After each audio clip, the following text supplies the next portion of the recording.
She devoted her entire life to his dreams, sacrificing everything for his success, only to discover he never loved her. Betrayed and discarded, she took fate into her own hands. But when life gave her a second chance, she vowed to reclaim her power and make him pay. Now the man who once manipulated her is about to learn a brutal lesson. The woman he underestimated is the one who will destroy him. As I lay in my bed, the hospital room filled with the dull hum of medical equipment, I could feel life slipping away. My body had grown weak from years of overwork, but I had no regrets, or so I thought. I had spent the last 40 years of my life by his side, managing our home, raising his son, and supporting his career. Mason had once been a nobody, an idealistic young man with a dream of moving back to the city, escaping our rural life. I had believed in him, in us, and sacrificed everything to help him succeed. My eyelids fluttered and I took in the sterile ceiling. There was a dull ache in my chest, not just from the disease that had ravaged my body, but from something deeper, something more painful than any physical ailment: betrayal. I turned my head slightly, my vision blurred, and saw Mason standing by the doorway, his silhouette sharp against the evening light streaming through the window. Beside him stood a woman, her hair in perfect waves cascading down her shoulders, adorned in gold jewelry and a bright red dress. Ava Young, the widow he had met on one of his countryside assignments. I couldn't remember the last time Mason looked at me the way he looked at her now, like she was the sun itself. Summoning what little strength I had left, I whispered, "What is she doing here?" Mason's eyes flicked to me with disdain. "I thought it was obvious," he sneered. "She's moving in. You've been bedridden for months, and frankly, I'm done taking care of a useless old hag." My heart hammered painfully against my ribs. "Mason, after everything?" Ava laughed softly, stepping closer to him and pressing her manicured fingers against his chest. "It's time you let go, Emma. You've occupied the leader's wife position for over 4 decades. Isn't that enough? Your time is over. You should be grateful you even had it." I wanted to scream, to lash out, but my body wouldn't move. I had spent years at his side, supporting his rise from a humble village worker to a prominent official. I remembered the long nights I stayed up, proofreading his speeches, making his tea, comforting him when he doubted himself. I remembered giving up my spot to return to the city so he could go in my place. Mason scoffed, eyes cold and indifferent. "If I had known I'd become a leader, I would have chosen someone worthy from the start. You were just a convenient choice back then, meek, diligent, and naive. I didn't realize I'd end up stuck with such a dull woman." Tears pricked my eyes, but I wouldn't give them the satisfaction. I forced myself to breathe steadily, ignoring the stabbing pain in my chest. "You used me," I rasped, each word a struggle. He shrugged. "I took what was offered. You were the one who insisted on giving me your return spot, remember? You thought you were being noble, but you just handed your life away like a fool." Ava smiled, leaning closer to him. She really thought love would last forever. Isn't that just precious? The memory of that fateful decision flashed through my mind, the day the return list was announced. I had been overjoyed when my name was called, but Mason had looked so dejected, so defeated. I didn't want him to lose hope, so I gave it up, my one chance to pursue my passion in agricultural innovation. I gave it all up for him. My son, the boy I had raised as my own, entered the room, eyes glinting with excitement. "Dad, is it true? Are you and Aunt Ava getting married?" I looked at him, my heart breaking anew. "Liam." He didn't even look at me. Instead, he embraced Ava, calling her Mom. Mason's arm wrapped around Ava's waist, pulling her close. "I'm done waiting for you to die, Emma. We're getting married next month. Just hurry up and go peacefully, will you?" My fingers curled into the thin hospital sheet. For the first time in my life, I felt something other than love or dedication. I felt pure, unbridled rage. I had been faithful, selfless, and devoted. I had done everything for them, yet they discarded me as if I were nothing more than a broken tool. With a surge of adrenaline, I pushed myself up, ignoring the searing pain. "You'll regret this," I whispered, my voice trembling but fierce. Ava smirked. "Regret? You should regret wasting your whole life on a man who never loved you." Mason leaned down, his voice a low, mocking whisper. "Just die already." In that moment, something snapped within me. I grabbed the fruit knife from the tray next to my bed and lunged. The blade pierced his chest and he staggered back, eyes wide with disbelief. Blood soaked his shirt and Ava screamed, clutching at him. Liam stared in horror, frozen in place. Darkness swallowed me whole, and the last thing I remembered was the sound of Mason's gurgling breath and the metallic scent of blood. When I opened my eyes again, I was not in a hospital bed. I was not surrounded by doctors or the police. I was standing in the middle of a sunlit field, the familiar smell of soil and fresh crops filling my senses. Confused, I looked down at my hands, young, unblemished, and steady. I was wearing my old work clothes, the ones I had worn during the rural re-education program.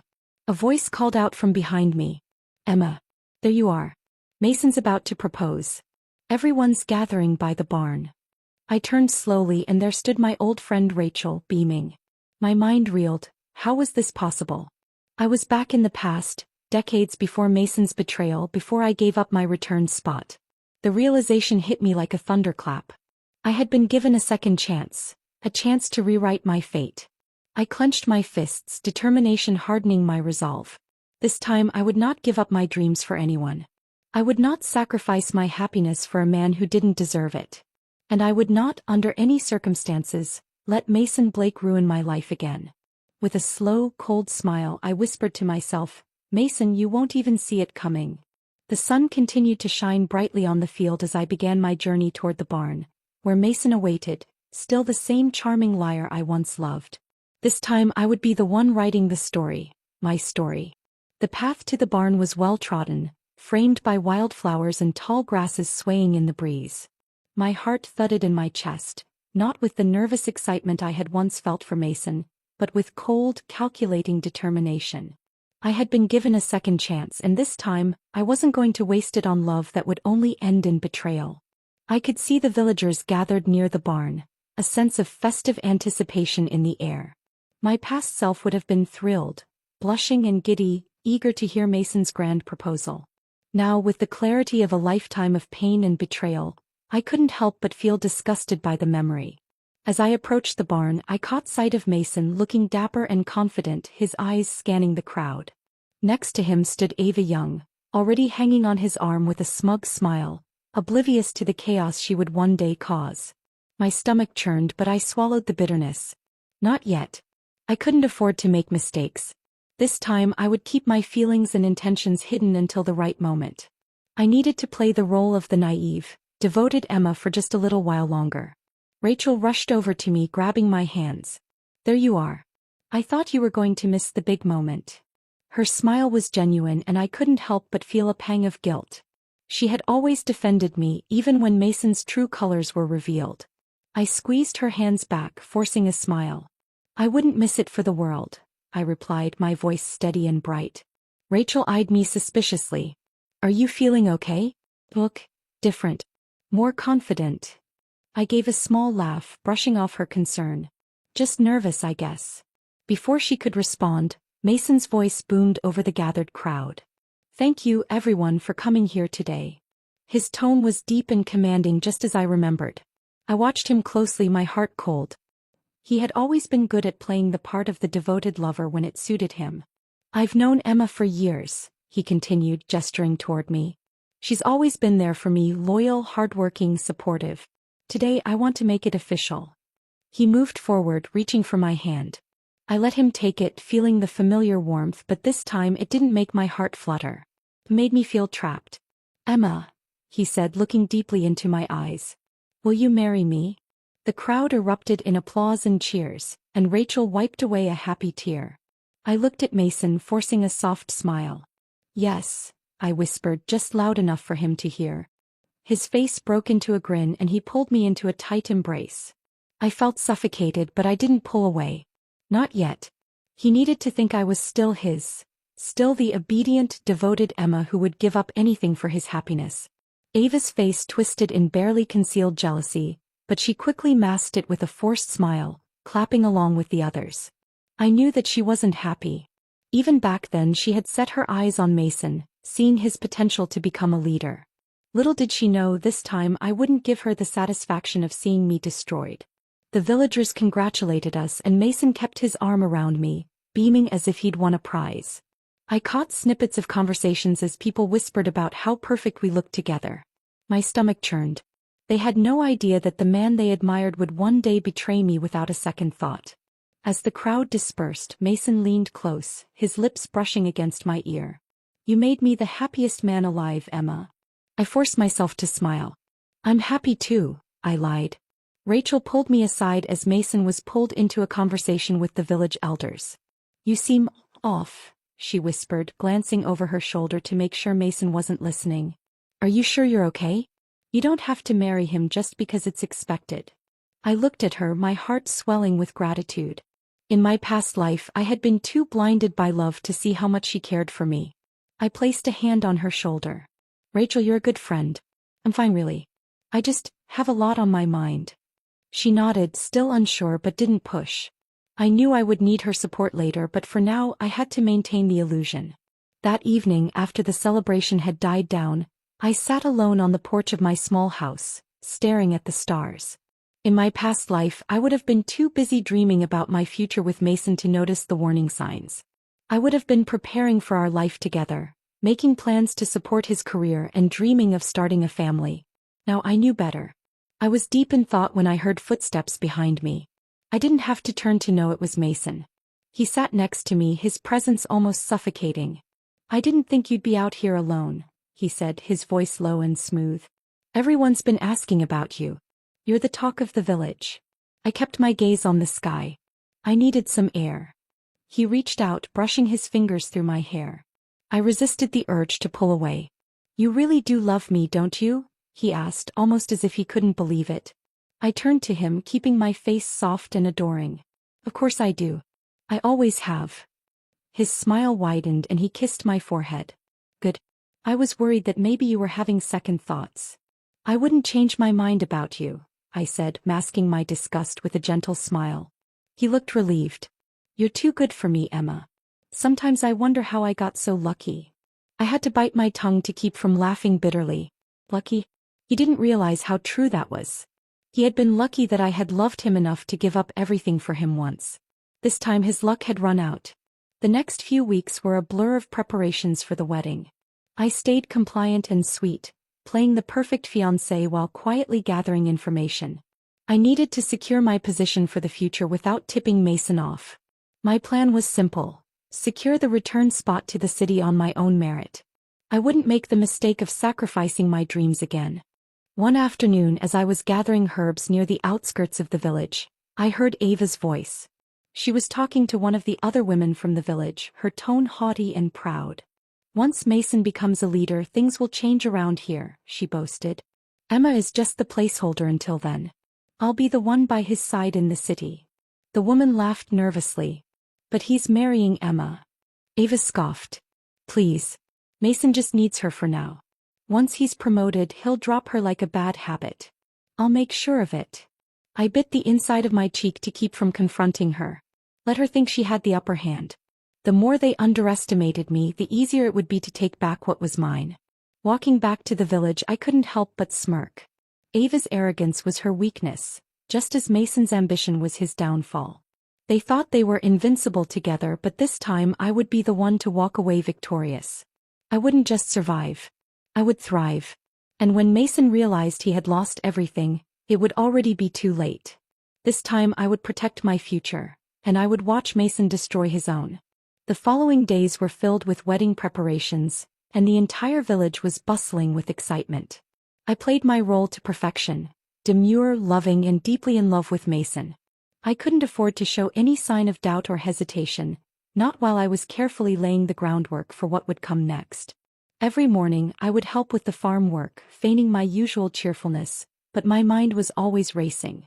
I knew that Mason had big plans, and his ambition would lead him to seek the return spot to the city at any cost. I couldn't let him use me again. This time I would make sure the opportunity belonged to me. One morning, as I was tending to the vegetable patch, Rachel appeared at my side, carrying a basket of fresh herbs. She looked at me with a puzzled expression. You've been working so hard lately, she noted. Aren't you supposed to be preparing for the wedding? I wiped my hands on my apron and smiled. I just want to make sure everything's in order. You know how Mason likes things neat and organized. Rachel frowned. Still, you've been different since the proposal. Are you really happy, Emma? I hesitated, but I couldn't afford to break character. I placed a hand on her shoulder. Of course I am. I guess I'm just overwhelmed. She didn't look convinced, but she didn't press further. I knew she was worried about me and it tugged at my heart. In my past life, I had been so absorbed in Mason that I hadn't realized how many true friends I had pushed away. After Rachel left, I walked to the nearby stream to wash the dirt from my hands. As I knelt by the water, I saw my reflection, youthful, determined, and no longer the weary, defeated woman from my previous life. I traced the outline of my face, reminding myself that I was not the same naive girl who had given up her dreams for a man who didn't deserve her love. That afternoon, as I was returning home, I heard Mason's voice coming from behind the community hall. Curious, I ducked behind the building, peering around the corner. There he was, speaking with Ava. "Are you really going to marry her?" Ava's voice was laced with irritation. Mason laughed, a confident, self-satisfied sound. "Of course. Emma's the perfect cover for now. Once I get the return spot, it'll be easy to ditch her. The elders respect her family, and marrying her just makes me look more responsible. Once I'm promoted, I'll divorce her and bring you to the city." Ava giggled, running her hand along his arm. "You better. I'm tired of seeing that little country mouse act like she belongs by your side." Mason pulled her close, whispering something I couldn't hear. I clenched my fists, the fury burning through my veins. I had been right, he was still the same selfish, manipulative man even in this life. Silently, I retreated before they could notice me. I needed to think. I needed a plan. That evening, Mason visited my house, bringing a bouquet of wildflowers. I plastered on a sweet smile as I accepted them, ignoring the urge to throw them back in his face. He wrapped an arm around my waist, guiding me to sit beside him on the wooden bench by the window. "You seem tired," he observed, feigning concern. "I've just been busy preparing for the wedding," I replied softly. He kissed my forehead and I resisted the urge to push him away. "You don't have to work so hard," he cooed. "Once we're married, things will be easier." I smiled up at him. "You're right.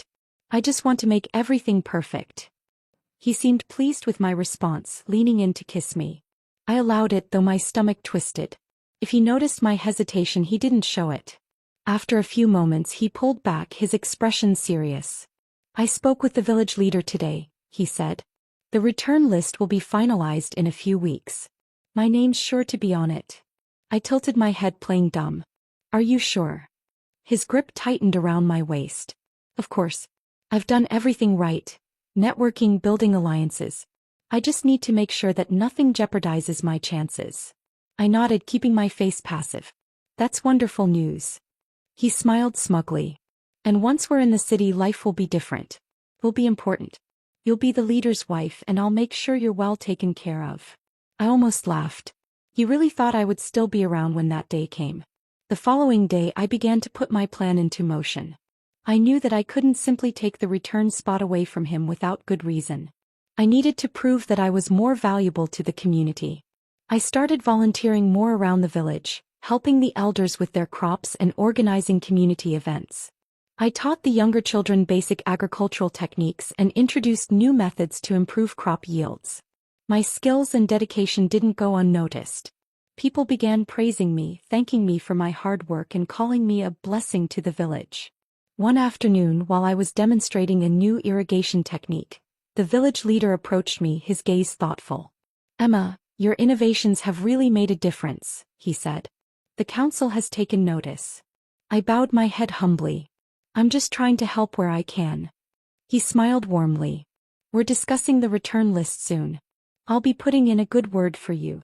My heart skipped a beat. This was exactly what I needed. I thanked him and continued my work, careful not to show too much excitement. That evening, I found Mason pacing outside my house, his expression tense. As soon as he saw me, he rushed over, gripping my shoulders. "What are you doing?" he hissed. I blinked innocently. "What do you mean?" "You've been working yourself to death, making yourself look good. People are talking about how dedicated you are. Why are you trying so hard?" I shrugged, feigning confusion. "I just want to help the village." He sneered, his grip tightening. "You're trying to overshadow me, aren't you? You're making me look lazy." I forced myself to look hurt. "I'm just doing what I always do, helping. Why would I want to overshadow you?" His eyes narrowed, suspicious but unsure. I let a few tears well up, hoping it would disarm him. Finally he sighed, loosening his hold. Just don't get carried away. I'm the one who's going to the city. You're my fiancé. Remember that. I nodded meekly. Of course, Mason. He seemed satisfied and left, muttering to himself. I watched him go, wiping away the fake tears. He was already feeling threatened, and that was good. I needed him to doubt his position, to fear that I might take what he believed was his. Later that night, Rachel stopped by, a worried expression on her face. Emma, I heard Mason was angry with you earlier. Is everything okay? I forced a smile. It's nothing. He's just stressed about the upcoming selection. Rachel bit her lip. You deserve better, you know. You're so much more than just his support system. You could make something of yourself. Her words hit me harder than she knew. I squeezed her hand. Thank you, Rachel. You don't know how much that means to me. She smiled gently. Just don't let him take advantage of you. Promise me. I looked at her, the resolve hardening in my chest. I promise. As Rachel left, I looked out the window at the darkening sky. The return list was approaching, and I needed to secure my position. This time, Mason wouldn't be the one leaving the village. He could stay right here with his lies and his arrogance. I would move on without him, and when he realized what he had lost, it would be too late. This was just the beginning of my plan. A plan that would see Mason's ambitions crumble at his feet while I took back my life and my future. As the days passed, I kept up my act of being the perfect, dutiful fiancé. Mason seemed to have calmed down after our last confrontation, but I knew him too well to believe his peace would last.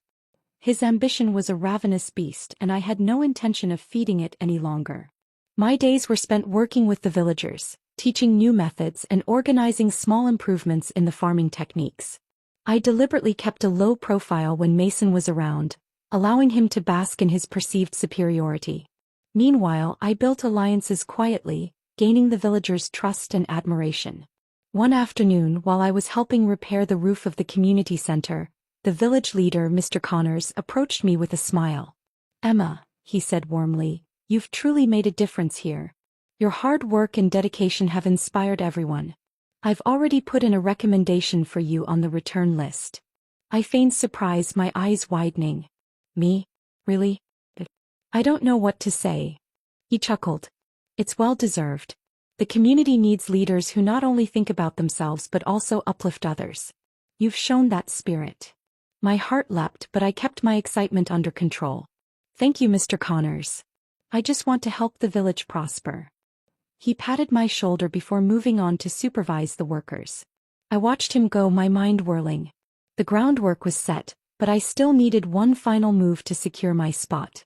That evening, I went to the communal well where villagers often gathered to talk and exchange news. As expected, Mason was there, boasting to a group of young men about his future plans. When I return to the city, Mason declared, I'll make sure to bring a few of you along once I establish myself. I can't forget where I came from. The men nodded eagerly, feeding off his false generosity. I stepped forward, pretending to be shy.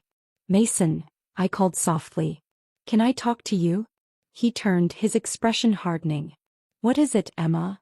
I glanced at the men and bit my lip, acting nervous. Just, I overheard something today. I didn't want to say it in front of everyone. Curiosity flickered across his face. Speak. I lowered my voice.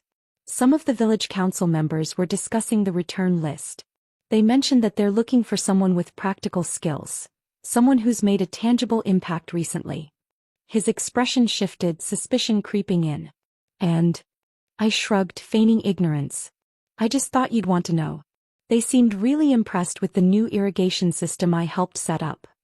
His jaw tightened, but he forced a smile. Of course they did. You've been busy lately, haven't you? I nodded, keeping my face innocent. I just want to make things better here before we leave. Isn't that what you always wanted? He grunted noncommittally and turned away, his shoulders tense. I knew the seed of doubt had been planted. Now I just needed it to grow. That night, as I was preparing to sleep, Mason barged into my house, his face flushed with anger. Are you trying to steal my spot? He hissed, slamming the door behind him. I feigned confusion, sitting up on my bed. What are you talking about? He advanced, towering over me. Don't play dumb, Emma. I've been hearing things. People talking about how you're the village's new rising star. You've been undermining me. I shook my head, letting tears well up. Mason, no. I was just trying to help. You know I'd never do anything to hurt you. He grabbed my shoulders, his grip bruising. You're making me look bad. Everyone's talking about you like you're some kind of hero. I'm the one who's supposed to be leaving this place. Not you. His anger was palpable and I had to remind myself not to push too hard. If I seemed too strong, too calculating, he would become even more suspicious. I let myself cry, my voice trembling. I'm sorry. I didn't mean for it to happen. I just wanted to be useful while you were busy. He let go of me, his frustration simmering down. Just stay out of it. Let me handle the leadership stuff. You're making things more complicated. I nodded meekly, wiping my eyes. I just wanted to support you. He looked at me, his expression softening. You're just too eager to help. Leave the important things to me from now on. I watched him leave, closing the door behind him with a heavy thud. I knew I had to be careful now. Mason was more paranoid than I anticipated. But that also meant he was worried. He could sense that his hold on the return spot was slipping, and that fear would be his undoing. The next day, I visited Mr. Connors again, offering to help organize a community celebration to thank everyone for their hard work during the harvest. I knew Mason would be too proud to join in, claiming that such tasks were beneath him. As expected, he scoffed when I mentioned it. Why bother with that nonsense? He sneered. They're peasants, Emma. A little praise won't change their lives. I didn't argue. Instead, I spent the next few days coordinating the event, gathering food donations, and arranging for a local musician to play. The villagers were delighted, especially when I made sure to highlight everyone's contributions. It wasn't about me, it was about the community, and they loved it. On the day of the celebration, Mason stayed on the outskirts, sulking as the villagers danced and shared stories. At one point, Mr. Connors raised a toast to me, thanking me for bringing everyone together. I saw Mason's jaw clench, but he didn't approach. That evening, Rachel found me, her eyes shining with pride. Emma, that was beautiful. You really brought everyone together. I haven't seen the village this happy in ages. I hugged her, grateful for her support. It's not just me. Everyone worked hard. She smiled knowingly. You're too humble. You deserve this recognition. Later, as I was cleaning up, I noticed Mason lingering near the well, deep in thought. Ava joined him, wrapping her arms around his waist. I stayed hidden in the shadows, listening. This isn't working, Mason muttered. Emma's getting too popular. If the village picks her over me, my chances of returning are ruined. Ava scoffed. Then get rid of her. Do whatever it takes. I didn't leave my comfortable life to end up stuck in this backwater. I want the city life you promised. Mason hesitated, his fingers twitching.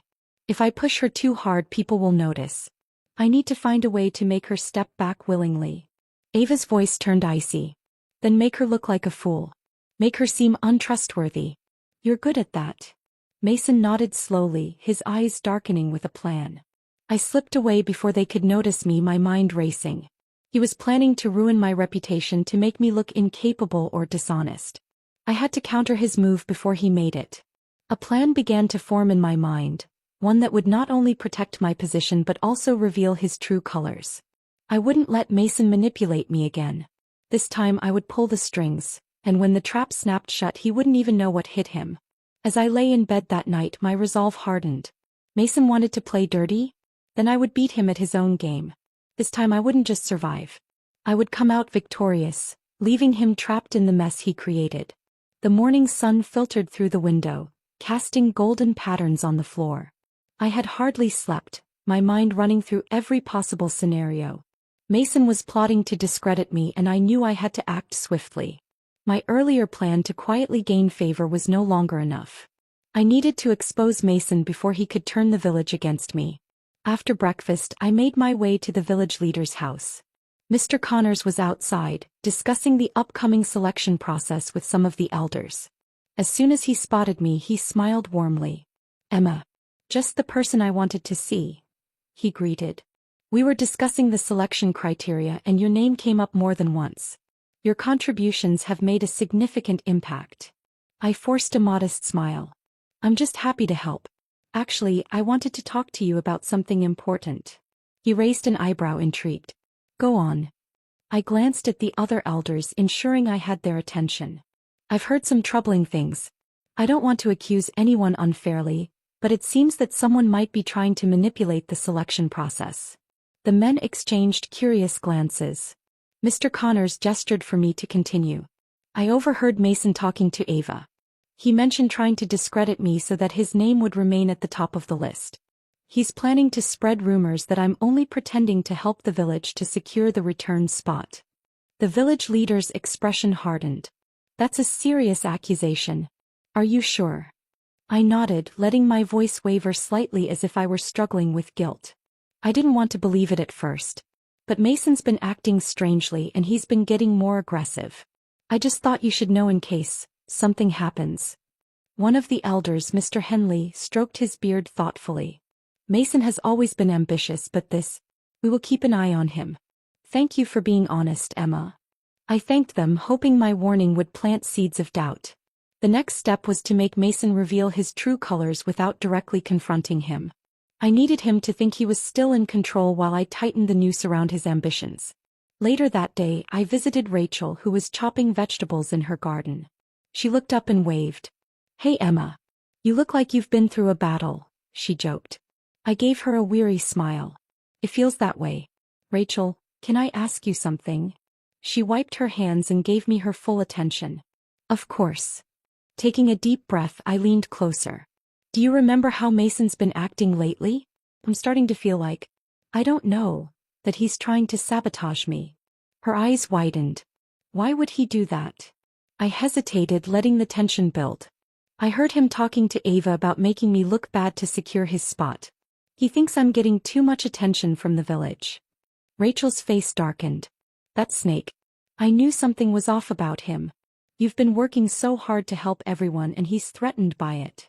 I nodded slowly. I just don't know how to prove it. I can't just accuse him without evidence. Rachel placed a hand on my shoulder. Leave it to me. I'll keep an eye on him. If he's planning something, we'll catch him red-handed. Her loyalty warmed my heart. I knew that if anyone could subtly gather information, it was Rachel. I couldn't directly involve too many people, but Rachel's observant nature would be invaluable. The next evening, Rachel came running to my house, slightly out of breath. Emma. I found out something, she whispered, dragging me inside. She pulled out a folded piece of paper from her pocket. I found this in the community center. Mason was meeting with some of the younger men, and they were planning to announce at the next council meeting that your irrigation system caused crop damage. My heart pounded. What? That's a lie.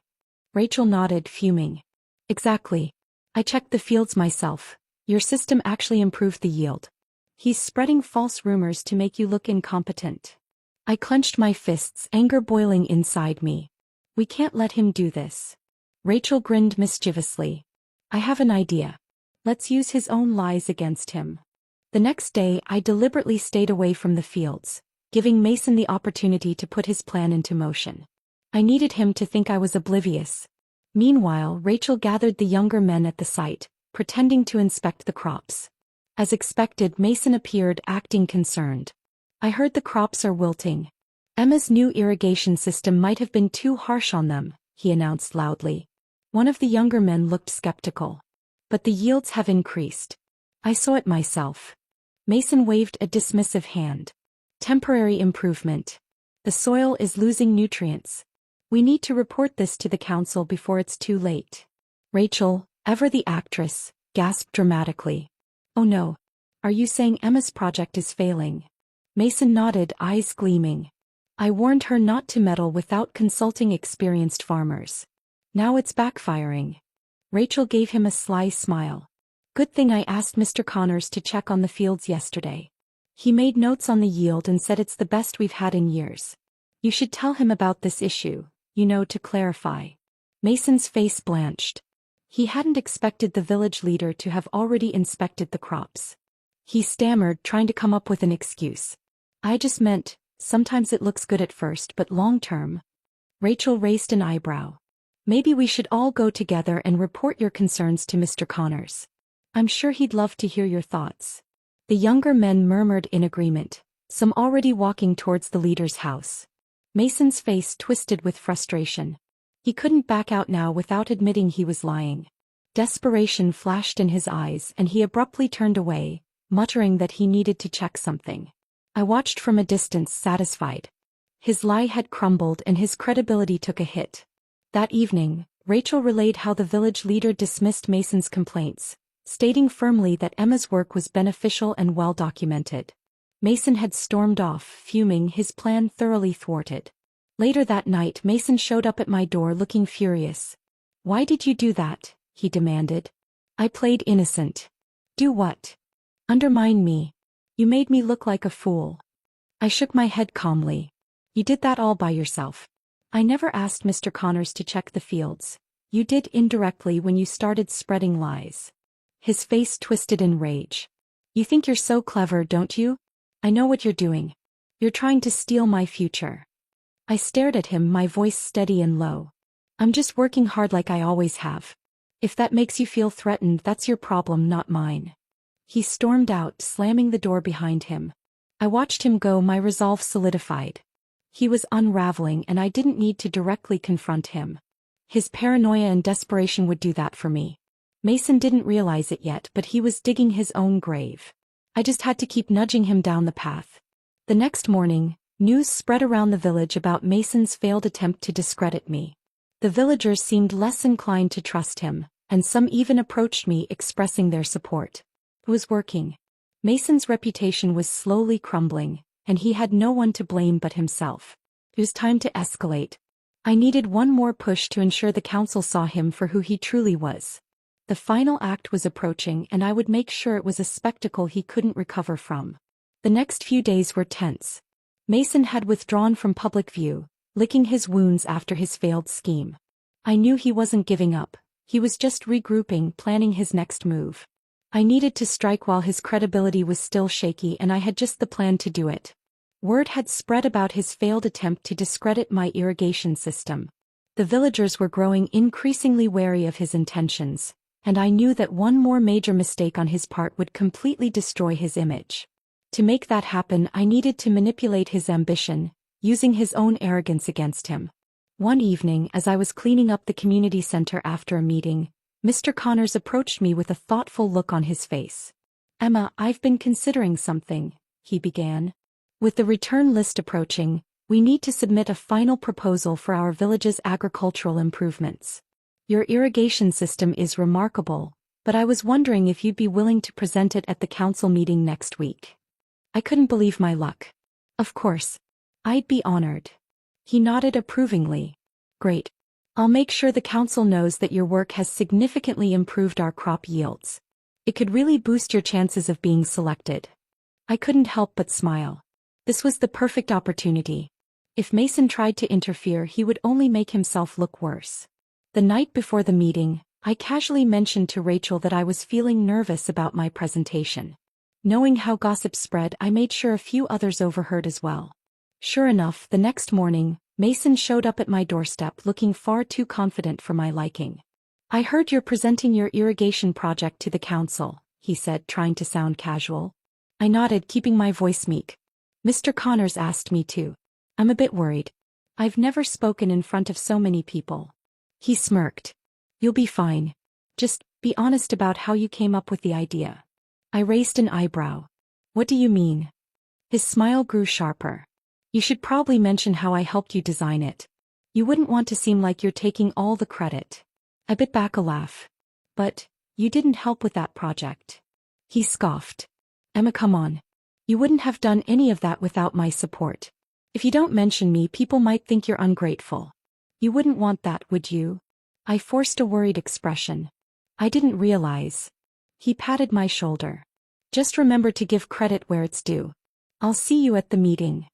As he left, I couldn't help but smile. Mason had just given me exactly what I needed. The council meeting was packed. Villagers had gathered to see who would be selected to return to the city. I stood near the front, my notes clutched tightly in my hands. Mason sat a few rows back, looking smug and self-assured. Mr. Connors called me to the front, introducing me as the key contributor to the village's recent agricultural success.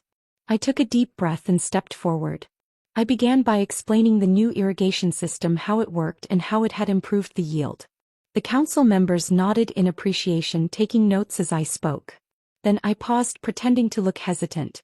"There's something else," I said, lowering my eyes. "I want to make sure I'm honest about the project." One of the elders encouraged me. "Go on, Emma." I glanced at Mason, who was leaning forward expectantly. Mason insisted that I give him credit for helping with the design. But, in truth, he had nothing to do with it. The room went silent. I bit my lip, feigning nervousness. He said that if I didn't mention his involvement, people might think I was ungrateful. But I can't lie to you all. The design and implementation were entirely my own, based on research I conducted with the help of the agricultural team. "I'm sorry if this causes any trouble." Whispers erupted throughout the hall. Mason's face turned an alarming shade of red. One of the council members frowned. "Mason, is this true? Were you trying to take credit for Emma's work?" Mason shot to his feet, his face twisted with anger. "She's lying. I've supported her every step of the way. She wouldn't have achieved any of this without me." Another council member raised his hand. "Support is one thing, but did you actively participate in the project?" Mason hesitated, realizing he had trapped himself. I gave her the motivation. She wouldn't have done it without my encouragement." Mr. Connors shook his head, disappointed. "Motivation is not the same as contribution. Emma has clearly demonstrated her skills and dedication. Trying to claim her success as your own is not only dishonest but disgraceful." Mason looked around the room, desperation plain on his face. "You're all biased. Emma's just trying to ruin me." The villagers murmured, unimpressed with his outburst. Someone from the back shouted, "We've seen Emma working tirelessly." "You were never there, Mason." Rachel stood up, crossing her arms. "Emma's done nothing but improve the village. Maybe you're just jealous that she's getting recognized instead of you." The room erupted in agreement. Mason, realizing his reputation was crumbling, stormed out of the meeting hall. Later that evening I sat on my porch, feeling a mixture of relief and triumph. Rachel joined me, grinning. "That was genius," she said. "You played him perfectly." I chuckled. "He set himself up. I just gave him the chance to expose himself." Rachel sighed. "People are starting to see him for who he really is. It's about time." Just as we were settling into a comfortable silence, Mason appeared, stumbling drunkenly toward my house. I stood up, wary. "You ruined me," he slurred, pointing a shaky finger at me. "You made everyone think I'm a liar." I didn't respond, watching as he staggered closer. Rachel moved protectively in front of me, but I held up a hand to stop her. "Mason," I said calmly, "you did this to yourself. You tried to take credit for something you didn't do. You lied to the council. People aren't stupid, they saw right through you." He looked at me, his eyes filled with desperation. "You're supposed to support me. You're mine." "No," I replied firmly. "I was never yours. You only thought I was because I let you believe it. But I'm done letting you use me." He let out a strangled yell and lunged forward, but Rachel pushed him back. He tripped over his own feet, landing in the dirt, cursing incoherently. The commotion attracted the attention of nearby villagers, and when they saw Mason on the ground, dirty and furious, they shook their heads in disgust. One of the older men, Mr. Henley, approached. "Mason, go home before you make more of a fool of yourself." Mason glared at me, his voice full of spite. "You think you've won, Emma? You're nothing without me." I stepped closer, my voice cold and steady. "I was always more than you. I just didn't realize it back then. Now I do. Stay out of my way." He looked like he wanted to argue, but the villagers' glares silenced him. Defeated, he staggered back down the path, muttering curses. Rachel placed a reassuring hand on my shoulder. "It's over, Emma. He can't hurt you anymore." I nodded, watching Mason disappear into the night. He had finally fallen from the pedestal he had placed himself on. Now all that was left was to secure my return spot and leave this chapter of my life behind. The final stage was approaching, and I knew that once I left for the city, Mason would have nothing left. It was his turn to be abandoned and forgotten, just as he had tried to do to me. The morning of the final selection was crisp and clear, the sky an endless expanse of blue. I could hear the villagers gathering at the central square, murmuring with excitement and curiosity. I took a deep breath, fixing my hair and smoothing my dress. Today would be the culmination of everything I had worked for. As I made my way to the square, Rachel caught up with me, a confident smile on her face. "Are you ready?" she asked, her voice filled with encouragement. I nodded. More than ready. Mason was already there, standing near the front, his posture tense and his eyes narrowed. He hadn't spoken to me since the disastrous council meeting where he had tried to take credit for my irrigation project. Rumors had spread quickly about his dishonesty, and I could see the distance between him and the other villagers. Even Ava, who usually clung to his arm, was nowhere to be seen. Mr. Connors stepped forward onto the makeshift stage, holding a clipboard.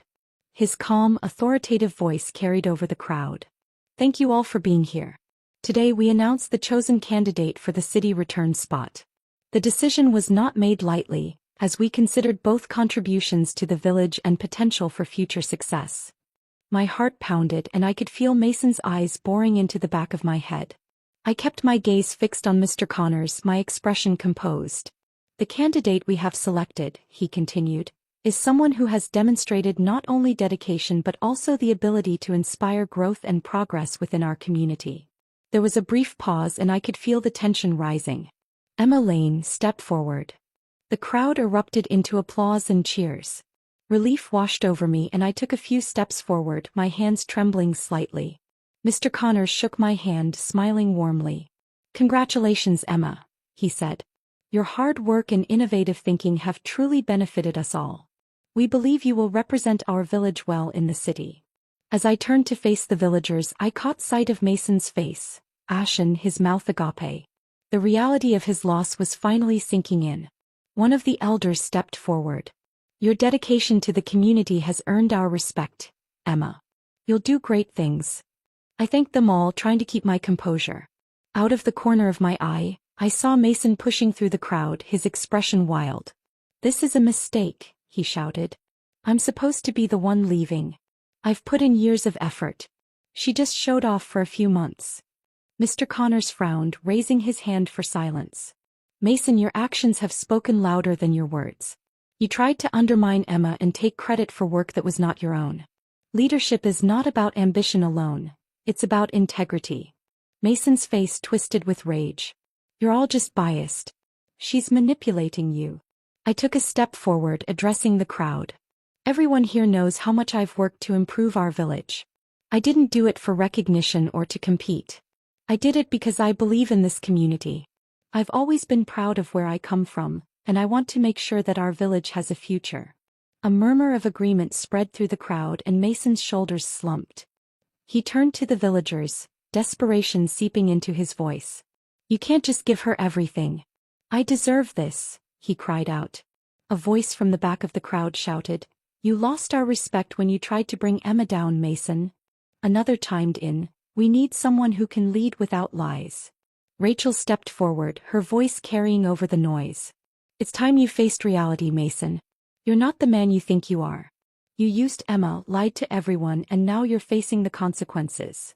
Mason looked around, realizing he had no allies left. He staggered back, shaking his head. "This isn't fair." After the announcement, as the villagers dispersed, Mason found me alone near the well. His eyes were red and his hands trembled. "How did you do it?" he whispered. I raised an eyebrow. "Do what?" "Make everyone turn against me. I was supposed to be the leader. You were supposed to support me. You loved me." I let out a bitter laugh. "Loved? I loved the idea of us, Mason. I thought you were ambitious because you wanted a better life for both of us. But you only ever thought about yourself. I see that now." He gritted his teeth. "You're just trying to punish me." I stepped closer, lowering my voice. "You did that all on your own. You lied, manipulated, and tried to discredit me. You took me for granted. I gave up everything for you once, but not this time." He shook his head almost as if he couldn't comprehend my words. "We could have had it all." I looked at him, finally seeing him for who he truly was. A man consumed by his own arrogance, unwilling to take responsibility for his failures. "No, Mason. You could have had it all if you had been honest and worked hard.